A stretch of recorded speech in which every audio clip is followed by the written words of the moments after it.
Ramadan Kareem. Assalamualaikum warahmatullahi wabarakatuh. Alhamdulillahilladzi anzalal Qur'an hudan linasi wa bayyinatin minal huda wal furqan. Wassalatu wassalamu ala sahibil bayan wa ala alihi wa sahbihi alladzina hum sa'idu fil janan. Amma ba'du. Para aktivis mahasiswa dan mahasiswi yang saya hormati dan saya banggakan, kita semua tahu Al-Quran sebelum turun, masyarakat Arab itu dijuluki dengan 3 julukan yang sangat destruktif. Kadang dalam Al-Quran surah Ibrahim ayat pertama, Allah menjuluki masyarakat Arab pada saat itu sebagai masyarakat jahiliyah, masyarakat dulumat, dan masyarakat ummi menurut Al-Quran surah Al-Jumu'ah ayat kedua. Julukan-julukan itu sangat negatif. Mereka digambarkan orang yang suka berperang karena dengan kondisi tanah yang tidak subur, tepatnya mereka hidup di gurun yang sangat gersang dengan bebatuan yang tidak memungkinkan tumbuhnya tumbuh-tumbuhan, maka mereka punya tradisi nomaden, berpindah dari satu tempat ke tempat yang lain. Di situ ada sumber mata air, di situ ada rumput yang menghijau, di situ ada kehidupan, tetapi tidak akan lama. Karena akan datang kabilah lain merebut, merampas dengan cara berperang secara paksa. Jika kalah, maka tempat subur, ladang yang sudah dipanen, hasil yang sudah dihasilkan dari bertani mereka, bercocok tanam dan beternak, harus keluar dan diserahkan kepada kabilah yang memenangkan perang. Bahkan bukan hartanya yang dirampas, tetapi perempuan pun harus diserahkan kepada kabilah yang memenangkan perang. Dan perempuan yang diserahkan pasti bukan yang sembarangan, tapi yang masih sehat walafiat, bukan yang sehat walafiat. Itulah kondisi jahiliyah. Karena itu mereka punya semacam kearifan lokal. Kalau lahir bayi perempuan, maka akan dikubur hidup-hidup. Karena dunia mereka dunia maskulin, dunia laki-laki yang tidak memiliki peran perempuan di dunia seperti itu. Tradisi nomaden memungkinkan mereka tidak memiliki peradaban.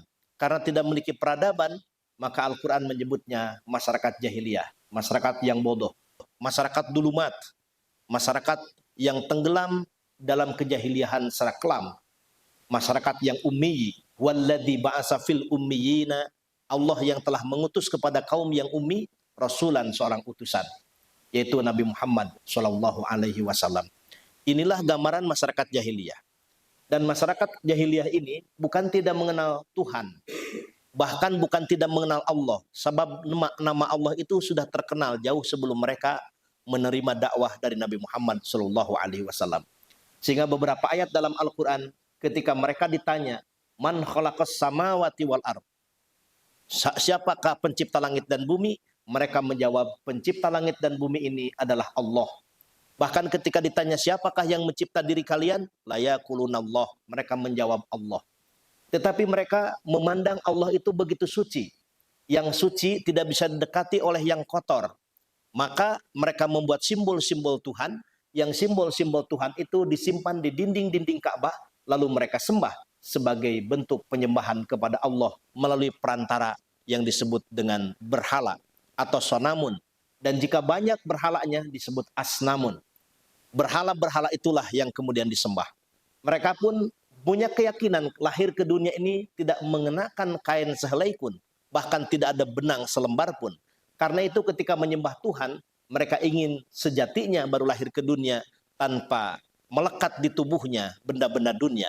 Maka mereka menyembah Tuhan yang sudah dibentuk berupa sonamun itu, telanjang bulat berteriak-teriak. Itulah tradisi yang disebut dengan jahiliyah.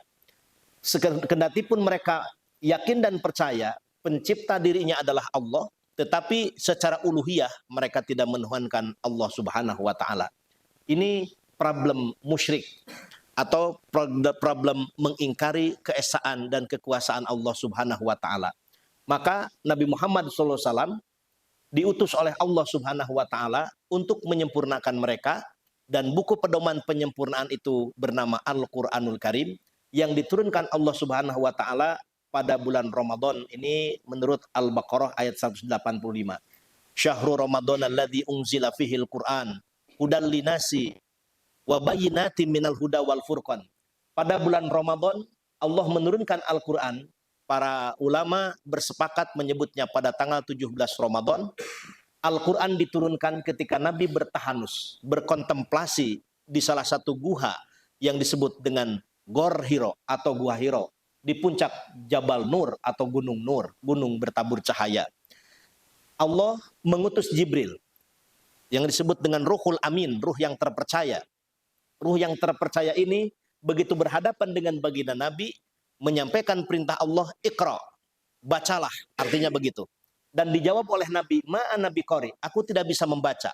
Iqra, bacalah. Ma'ana biqori, aku tidak bisa membaca. Iqra, Ma'ana biqori, aku tidak bisa membaca. Penggalan jawaban Nabi, Ma'ana biqori, aku tidak bisa membaca ini kemudian di blow off oleh para orientalis untuk mendiskreditkan Nabi kita, Nabi Muhammad SAW, bahwa nabinya umat Islam adalah Nabi yang tidak bisa membaca. Karena nabinya tidak bisa membaca, sementara Al-Ahzab ayat 21 menyebutkan Nabi itu adalah contoh teladan terbaik untuk kita semua. Laqad kana lakum fi Rasulillahi uswatun hasanah.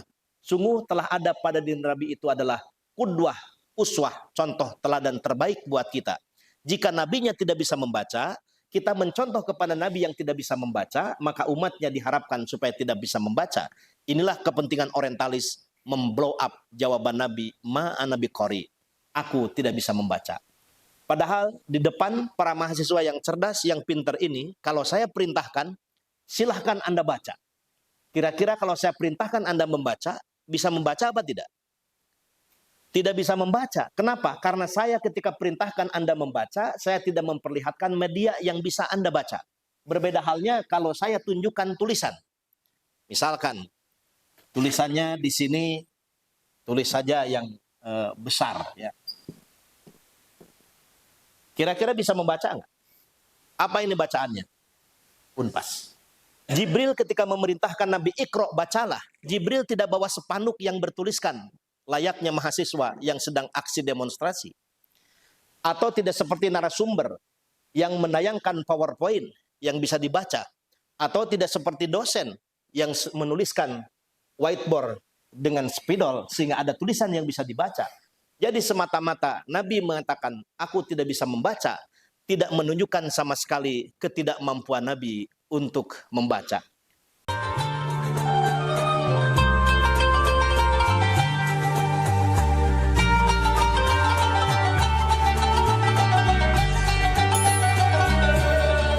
Ramadan Kareem.